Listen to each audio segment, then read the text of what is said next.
Oi pessoal, aqui é o professor Maxwell de História e eu vou dar aula para o 8º ano. E vamos falar, o assunto de hoje, nós vamos falar sobre a Revolução Francesa, que vai de 1789 a 1792, tá? Esse é o período. E na realidade, a Revolução Francesa vai terminar mesmo em 1799, falei errado aqui, tá? Os anos. Então ela começa em 1789, a primeira fase dela vai até 1792 e na próxima aula, tá, dando continuidade à Revolução Francesa, vai de 1792 a 1799, aí quando vem a Era Napoleônica. Vamos lá. O que levou o povo a fazer essa revolução? Vamos lá. Primeiro, o rei Luís XVI, casado com Maria Antonieta, ele vai começar a fazer uma política na qual uma delas que ele vai perder a Guerra dos 7 Anos para a Inglaterra. Outra coisa também que vai acontecer é que ele vai apoiar a independência das 13 colônias. E vocês sabem que cada vez que você entra numa guerra, você tem gastos. E outra coisa também, por problemas climáticos na época na França, a safra de alimento foi muito fraca. Então, não tinha comida suficiente para o povo.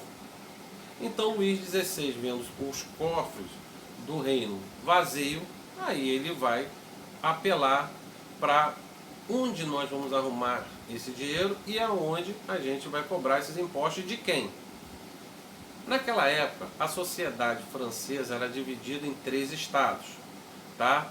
Era o clero, que era o primeiro estado, a nobreza, que era o segundo estado, e o terceiro estado, que vinha a burguesia junto com o povo, tá? Os camponeses, artesãos e assim vai. Então é assim que é dividido a sociedade francesa, sendo que o primeiro estado e o segundo estado não pagavam impostos. Mas quando Luís XVI vê que está sem dinheiro, ele fala assim, ó, joga no colo deles aí. Como é que a gente vai resolver isso? O primeiro e o segundo estado, cobra imposto lá dos caras lá embaixo, cara. Eles que têm que pagar essa conta aí. Só que o terceiro estado não vai gostar disso.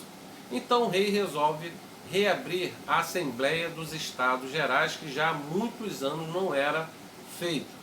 Então, quando ele faz a Assembleia dos Estados Gerais, sendo que, naquela época, eles começaram a votar mudanças e também quem pagaria essa conta. O primeiro Estado e o segundo Estado eram a favor do voto por Estado. Então, com certeza, o terceiro Estado sempre sairia perdendo. Ó, tem que pagar os impostos. Vamos aumentar os impostos e agora todo mundo vai pagar. Todo mundo a favor? O primeiro estado ia votar, claro, não, porque ele não pagava imposto. O segundo estado vai votar? Vai votar não, porque ele também não paga imposto. E isso ia cair no colo do terceiro estado. Só que o terceiro estado vai falar, não, eu quero que a votação seja por cabeça, por pessoas, já que a maior bancada era do terceiro estado. E se fosse cada um dando o seu voto, seria com certeza eles ganhariam. Só que o terceiro estado, o que é apoiado aí, que está fazendo parte dele, a burguesia. A burguesia, ela vai se dividir em duas, que vai ser os jacobinos e os girondinos. Tá? Os jacobinos era aquela burguesia na qual fazia parte as profissões liberais, como médicos, professores, assim vai. Já o terceiro estado era os grandes empresários e grandes donos de terras, tá? Que eles não se entendiam. Apesar do terceiro estado, eles fazerem parte do terceiro estado, mas eles não vão se entender. Por quê? Os jacobinos, eles queriam uma coisa muito radical.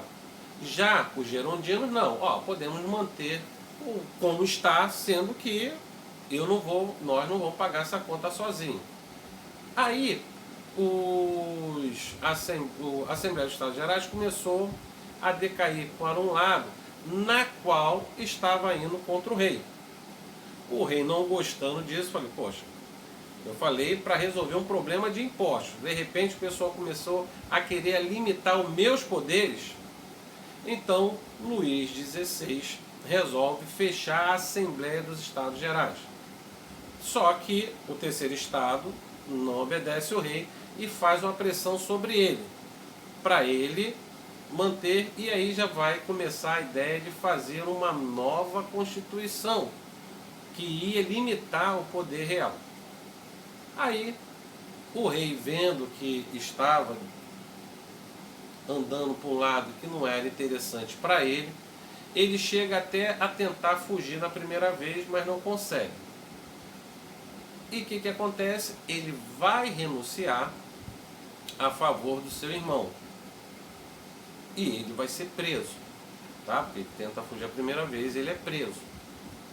Então ele fica lá preso junto com a sua esposa, ou com a corte, que estava acompanhando ele nessa fuga, ele e Maria Antonieta. Só que o rei, sabendo o que estava acontecendo, outros países, como a própria Áustria, que era o país de Maria Antonieta, que ela fazia parte da corte da Áustria, a Inglaterra, por exemplo, também não vão concordar muito com isso que está acontecendo, não, tá? Então o povo resolve se revoltar. E o que eles fazem? Invade a prisão que era chamada a prisão da Bastilha, tá? Mas eles não vão lá para libertar, porque essa prisão, quem ficava preso nela eram os inimigos da corte. Todos aqueles que fizessem alguma coisa contra o rei Luís XVI, ou era inimigo do Luís XVI, ele mandava prender e botava lá na Bastilha. Mas quando o povo resolve invadir a Bastilha, ele não vai lá para libertar esses inimigos do povo, mas sim para ir atrás de armas e pólvora. Falava que lá tinha muitas armas e muita pólvora. Então o povo derruba a Bastilha, claro, acaba libertando todos aqueles que eram adversários do rei, e começa a Revolução Francesa, isso no ano de 1789. Tá? O rei tenta fugir novamente, e quem vai assumir o poder nesse momento, que eu falei para vocês que tinham os jacobinos e os gerondinos. Os jacobinos conseguem assumir o poder e traz a era que é chamada Era do Terror, que na realidade são três pessoas que é ele. Esqueci o nome, vou lembrar. Vai ser Robespierre, Danton e Detirote. Eu vou lembrar o nome dele, que você tem trava-língua, não estou conseguindo, tá? Sendo que esses três são jacobinos, tá? São jacobinos, e eles vão assumir. Sendo que Robespierre é um cara muito radical, e ele começa todos aqueles que ele achava que estavam contra a revolução, ele começa a mandar a prender esse pessoal, e começou a mandar a galera toda para a guilhotina. A guilhotina, não sei se vocês sabem o que é, ou se sabe, ou se esqueceram o que é na qual tem uma lâmina que fica num quadrado. Vamos fazer o seguinte, eu vou botar aí uma foto da guilhotina para vocês lembrarem aí, tá? Vamos ver? E aí, vira a foto? Então, essa lâmina, ela caía e a cabeça da pessoa ficava presa. Quando a guilhotina batia, decapitava a pessoa. Sendo que tem termos que são usados nessa época, são usados até os dias de hoje, aquilo que pareça. Um deles, por exemplo, quando o cara fazia alguma coisa, cuidado, cabeças vão rolar. Cabeças vão rolar por quê? Porque as primeiras decapitações pela guilhotina, o que vai acontecer? Quando cortava a cabeça saía rolando. Muitas pessoas que estavam vendo lá o que estava acontecendo ficavam assustadas com aquilo.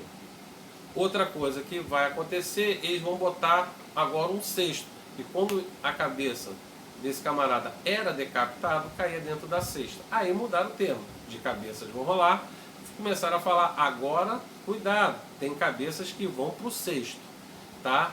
Então são termos usados hoje porque fala assim, ó, se a pessoa não trabalhar direito, o patrão fala, ó, fica de olho aí que do jeito que está indo, cabeças vão rolar, tá? Então, esses são os termos que é usado até os dias de hoje. Se vocês não sabem, tem pessoas que ainda usam esses termos, tá? Pessoal, então a gente termina essa fase agora da Revolução Francesa, que vai parar aí nos anos de 1892, 1892 não, 1792, tá? Ainda estamos no século XVIII aí, tá? Em 1792, quando os jacobinos, eles assumem o poder e aí vem a Era do Terror. Sendo que, não esqueçam que daqui a pouco eu vou passar a correção e faça só as múltiplas escolhas, tá? As discussões a gente vai fazer depois com mais calma, tá? Então, pessoal, até daqui a pouco para a próxima vídeo aula, sendo que com o gabarito. Um abraço, até daqui a pouco.